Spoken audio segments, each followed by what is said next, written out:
Ya, kalau kita yang muda-muda, kayak saya ini kan masih muda ya, anggaplah begitu. Sama lah seperti Bapak Ibu.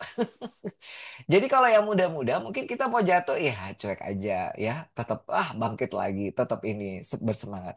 Tapi untuk orang-orang yang sudah berusia, dan itu bukan saya dan bukan Bapak Ibu, itu biasanya kalau udah kepleset dikit, meskipun tidak jatuh, ya tidak sampai luka, itu dia takut. Apalagi sudah jatuh, meskipun nggak terluka, nggak apa-apa. Dia itu takut trauma. Ya. Assalamualaikum warahmatullahi wabarakatuh. Halo, selamat pagi Bapak Ibu sekalian. Ketemu lagi dengan saya Dr. Rusdi. Dan di kesempatan kali ini kita akan membahas tentang materi preventing falls. Jadi mencegah pasien-pasien jatuh in hospitalized patient. Jadi di rumah sakit yang mana pasien-pasien ini adalah pasien rawat inap. Untuk Bapak Ibu yang baru mengenal saya, perkenalkan nama saya Dr. Arusdi Nur, MMRS. Kalau di Indonesia dari tahun 2012 sampai sekarang yang terupdate di tahun 2024, sasaran keselamatan pasiennya tetap ada 6 ya. Dan kita sekarang ini bahas coba di nomor berapakah? Nomor 6 ya. Jangan lupa dapat salam dari Bapak Menteri BGS. Selamat menikmati 5 tahun ke depan bersama saya dengan segala sukacita yang diberikan. Terima kasih Bapak BGS ya. Kita lihat di elemen penilaian sasaran keselamatan pasien yang keenam ya, yaitu rumah sakit telah melaksanakan screening pasien rawat jalan. Ya, rawat jalan pada kondisi, diagnosis, situasi, dan lokasi yang dapat menyebabkan pasien berisiko jatuh dengan menggunakan alat bantu atau metode screening yang ditetapkan oleh rumah sakit. Nah, yang kedua, tindakan dan atau intervensi dilakukan untuk mengurangi resiko jatuhnya. Jadi kalau sudah ada di screening ada resiko jatuhnya, nah maka harus ada tindakan atau intervensi untuk mengurangi supaya nggak jatuh ya. Nah, ini kemudian di hasil screening dan intervensinya didokumentasikan di sini ya, elemen penilaian SKP 6. Lalu untuk di elemen penilaian SKP 6.1 ini rumah sakit telah melakukan pengkajian resiko jatuh untuk semua pasien rawat inap. Kalau yang tadi rawat jalan ya, yang ini rawat inap. Baik pada dewasa maupun anak. Nah, di sini untuk dewasa maupun anak. Menggunakan metode pengkajian yang bagus sesuai dengan ketentuan rumah sakit. Nah, rumah sakit telah melaksanakan pengajian ulang resiko jatuh pada pasien rawat inap. Jadi bukan hanya sekali, tetapi juga beberapa kali ya, berkali-kali. Karena apa? Ada aja perubahan kondisi sehingga memungkinkan ada resiko jatuh yang terindikasi baru ya dari hasil pengkajian yang tidak hanya sekali. Nah, kemudian juga harus ada tindakan atau intervensi. Nah, dilihat dari elemen penilaian yang keenam dan 6.1, maka saya mengkhususkan untuk pagi ini kita cuma bahas untuk pengkajian resiko jatuh pasien rawat inap yang dewasa ya. Apakah Bapak Ibu sudah melakukan screening resiko jatuh pada pasien rawat jalan? Ya, silakan tulis di kolom chat. Karena sudah jelas ya, scope kita, bahasan kita adalah di preventing falls in hospitalized patient. Jadi untuk mencegah pasien jatuh di rawat inap. Ada AHRQ, jadi Agency for Healthcare Research and Quality. Jadi sebuah agen untuk penelitian dan peningkatan kualitas layanan kesehatan di Amerika. Dia merilis data.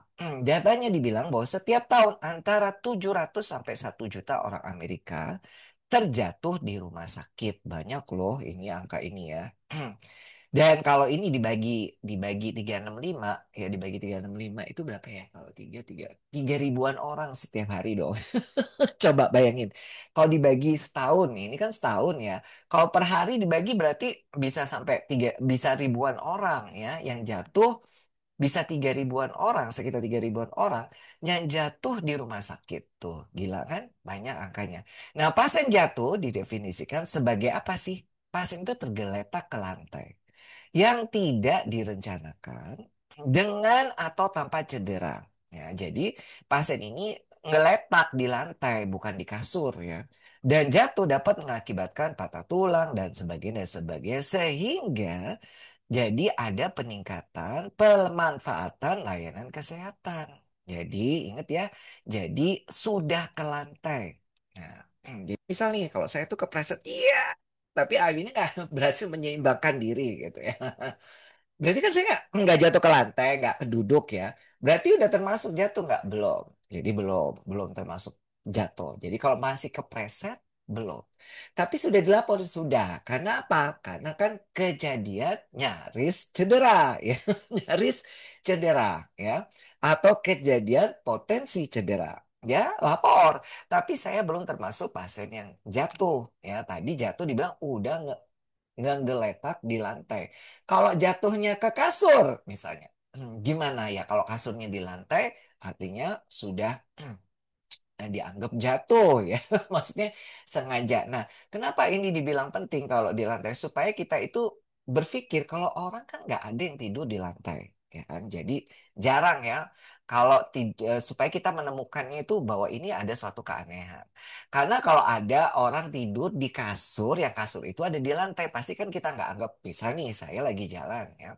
Tiba-tiba saya nemu ada ibu-ibu perawat tidur di kasur, tapi kasurnya di lantai. Maka kan saya nggak akan menganggap ini, oh orang jatuh. Meskipun dia tidak sadarkan diri dan nggak mungkin aku bangun. Ibu bangun. Apakah ibu terjatuh? Gitu kan nggak mungkin. Ya kan? Pasti saya berpikir, oh ibu ini pasti tidur. Tetapi kalau orang ada tampak tertidur di lantai, masa pasti akan mendekat. Ini kayaknya aneh. Bisa dia jatuh, nggak sadarkan diri, atau nggak sadarkan diri kemudian dia jatuh. Pasti saya bangunin karena nganggep ini bukan tempat yang seperti biasa orang tertidur. Itu maksudnya. Nah, di nomor 3, dia bilang bahwa penelitian menunjukkan hampir sepertiga kejadian jatuh dapat dicegah. Nah, ini tadi dibilang.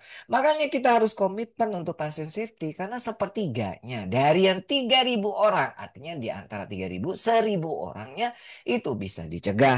Nah, mulai tahun 2000, Pusat Layanan Medicare and Medicaid, ini kayak BPJS-nya di Amerika, itu tidak mau ganti. Karena banyak loh, 3.000 itu banyak setahun. Nggak mau ganti biaya rumah sakit dan jenis cedera traumatis yang terjadi pada pasien yang berada di rumah sakit. Karena banyak cedera ini dapat terjadi setelah terjatuh. Nah, jadi mulai tahun 2018 mereka itu nggak mau ganti kayak BPJS-nya. Mereka nggak mau ganti duit yang harus dipakai untuk membiayai orang-orang yang cedera akibat jatuh. Pertanyaannya sekarang pada Bapak Ibu, kira-kira siapa dong yang bayar biayanya itu? Tulis di kolom chat ya. Kira-kira tadi kan BPJS Amerika nggak mau bayar sejak tahun 2008 karena ternyata angkanya banyak sekali ya. Dan ternyata cederanya bisa saja serius. Mereka nggak mau bayar. Kira-kira jadi pertanyaan, siapa yang bayar? Tulis di kolom chat. Karena supaya tahu di Indonesia belum ada penelitian tentang pasien jatuh, ya, kemudian belum mendefinisikan secara tegas tentang pasien jatuh, ya, dan belum mendefinisikan tegas mana yang bisa dicegah, mana yang tidak dapat dicegah, dan belum secara tegas mendefinisikan siapa nih yang harus bertanggung jawab. Alright. Nah, sekarang saya mau sampaikan ya, jadi ada 11.000. Tadi kan 1 juta kejadian jatuh ya. Nah, di antara kejadian jatuh yang 1 juta, ternyata 11.000-nya itu berakibat fatal. Fatal itu berarti cedera berat sampai permanen, kemudian bisa meninggal. Nah, gara-gara jatuh, ternyata juga bisa meningkatkan length of stay. Jadi, masa tinggal di rumah sakit itu meningkat 6,3 hari. Nah, kalau satu harinya 1 juta aja, ya misalkan orang rupiah misalkan ya, berarti harus ada tambahan 6 sampai 7 juta untuk rawatannya, ya. Bahkan menurut CDC itu seperti apa namanya? Control di Center Disease Control ya, di Amerika itu kayak badan lembaga Amerika yang internasional yang dia itu uh, mengenai tentang penyakit-penyakit ya. Jadi dia merilis data tentang penyakit-penyakit itu terutama COVID-19 kemarin di CDC ini terkenal sekali dan jadi rujukan dunia bukan hanya di Amerika Serikat. Dia bilang bahwa trauma akibat jatuh itu diperkirakan menjadi salah satu dari 20 besar kondisi medis yang mahal. Nah, di antara yang lain seperti kanker itu mahal, jantung itu mahal, stroke itu mahal ya. Kemudian apalagi yang mahal? Leukemia ya kok. Kemudian penyakit kongenital itu mahal. Nah, intinya jantung jatuh ini termasuk di antara 20 besar kondisi medis yang mahal, biayanya banyak. Nah, di tahun 2013 ya angkanya karena pasien jatuh itu mencapai total cost ya total cost di antara 1 juta tadi kejadian jatuh itu mencapai 34 billion. Nah, 34 billion itu 34 miliar US dollar. Itu banyak banget ya, banyak sekali. Dan 78% dibayar oleh asuransi Amerika. Jadi dia biar asuransi negara Amerikanya. Berarti ada 22% yang nggak dibayar. Ya, nggak dibayar oleh asuransi ini. Sisanya dibayar siapa? Yaitu entah rumah sakitnya, entah pasiennya sendiri. Nah ya, by 2020 ya, jadi di tahun 2022, nah ternyata total cost-nya itu bisa diprediksi mencapai 2 kali lipat ya. Baik itu dari sisi jumlah ya, jumlah kejadiannya termasuk juga biayanya semakin meningkat. Nah, meskipun ya kadang jatuh itu tidak menyebabkan luka, tapi bisa menyebabkan orang itu takut-takut jatuh sehingga akhirnya terjadi penurunan kondisi fisik, mengalami depresi dan sosial atau orangnya itu mengisolasi diri. Nah, maksudnya apa sih? Mungkin kita ini nggak apa ya namanya nggak masa sih orang jatuh itu tiba-tiba jadi mau jatuh ya tapi nggak sampai jatuh itu bisa jadi mau trauma gitu ya. Ya kalau kita yang muda-muda kayak saya ini kan masih muda ya, anggaplah begitu. Sama lah seperti Bapak Ibu. Jadi kalau yang muda-muda mungkin kita mau jatuh ya cuek aja ya, tetap bangkit lagi, tetap ini bersemangat. Tapi untuk orang-orang yang sudah berusia dan itu bukan saya dan bukan Bapak Ibu, itu biasanya kalau udah kepleset dikit meskipun tidak jatuh ya, tidak sampai luka, itu dia takut. Apalagi sudah jatuh meskipun nggak terluka nggak apa-apa, dia itu takut trauma ya. Jadi bahkan ada orang itu yang sampai untuk ya takut nyebrang, ada yang takut turun tangga atau naik tangga, atau takut-takut ke toilet, atau sampai akhirnya harus ditemenin dan sebagainya. Ada. Saya punya temen ya, udah lama sih, di atas saya usianya. Dia tuh seorang laki-laki ya. Saya tuh heran, ini cerita ya cerita. Saya tuh heran karena dia kan suami istri nih. Nah, si yang eh, akhirnya jadi teman saya udah lama berkawannya. Si suaminya itu cukup lah tingginya ya kurang lebih tingginya saya mungkin tinggian dia dikit ya. Nah istrinya itu kecil kecil kecil ya nggak kecil banget pokoknya kecil kurus ya perempuan kan istrinya dia kan laki agak tinggian ya badan-badannya cukup. Dia kan mereka kan naik motor. Nah tapi sorry ya yang gonceng itu istrinya gitu loh. Istrinya yang di depan, suaminya yang di belakang gitu. Saya pikir waktu itu, oh kok agak aneh ya. Biasanya kan cowok yang gonceng dong, nggak mungkin cewek yang gonceng ya kan. Saya pikir, oh ya udahlah saya diem-diem aja. Mungkin karena suaminya lagi kenapa, sakit kek atau apa. Tapi setiap kali selama lama-lama loh, kok tetap aja istrinya yang gonceng. Padahal istrinya kecil gitu, bukan suaminya. Sampai akhirnya saya beranikan tanya gitu. Kok, kok itu kakak ya. Kok, kenapa kok yang digonceng? Kenapa kok nggak Cerini yang digonceng? Maksud saya itu kasihan si Cerini ini. Terus Koko itu bilang, eh pokoknya intinya saya lupa Cerininya yang bilang sorry, Cece-nya itu yang bilang gini. Iya, soalnya Kokonya ini pernah jatuh naik motor, terus dia kapok nggak mau naik motor lagi gitu. Atau si si Kokonya itu bilang, enggak, bukan gara-gara itu gara-gara si si cowoknya yang gonceng, ceweknya cerewet gitu loh, ceweknya itu cerewet gitu. Aduh, takut, takut, takut, takut, gitu si ceweknya cerewet. Akhirnya ceweknya bilang, udah aku aja yang gonceng. Akhirnya sampai sekian lama, bertahun-tahun, bukan bertahun, puluhan tahun ya, setelah katanya udah sampai sekian lama, tetap suaminya yang gonceng naik motor. Nah, saya pikir itu kan satu orang. Ternyata waktu saya dipraktekkan waktu awal-awal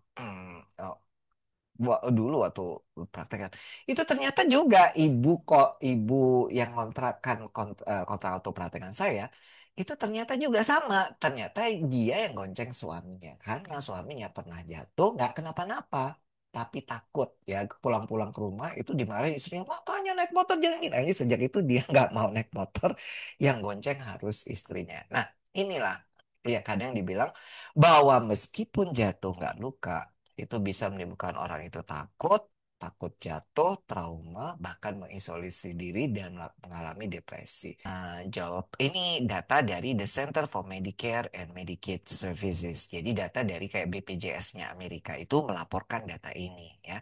Kalau di BPJS Indonesia belum lapor, di Rumah Sakit Indonesia juga belum ada laporan ya. Dan bahkan di Komite Pasien Safety Nasional itu belum juga ada datanya. Kemana datanya ya? Akreditasi sudah 10 atau lebih dari 10 tahun, tapi kok data seperti ini kok nggak pernah ada. Mungkin karena takut disalahgunakan. Alright. Nah, data tersebut itu ternyata jadi perhatian di lawyer-lawyer atau pengacara-pengacara ya. Dia bilang, who is responsible for a fall in a hospital? Dia sampai kasih nih highlight kayak gini. Siapa tuh yang tanggung jawab kalau ada yang jatuh di rumah sakit? Maka dia bilang ini namanya medical malpractice. Medical malpractice itu berarti artinya kita bisa loh minta pertanggungjawaban medis pada orang provider maupun rumah sakit yang memberikan layanan kesehatan. Dia bilang harus patient safety loh ya. Jadi harus keselamatan pasien. Kalau ada yang jatuh itu pasti harus ada yang bertanggung jawab. Dia bilang karena rumah sakit itu wajib memberikan layanan berfokus pada keselamatan pasien. Makanya video ya patient safety tadi saya putar-putar nggak sampai. Pokoknya mau bosen kayak nggak bosen saya puter supaya mengingatkan kembali bahwa komitmen tuh memang berat.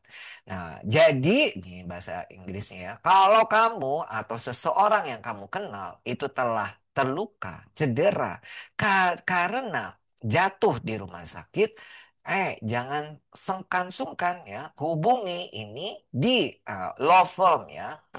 Jadi untuk kayak lawyer-lawyer atau pengacara untuk berdiskusi tentang pilihan tindakan hukumnya. Mau dikasih, mau digugat secara perdata atau bagaimana atau di tindakan hukumnya berupa pidana dan sebagainya.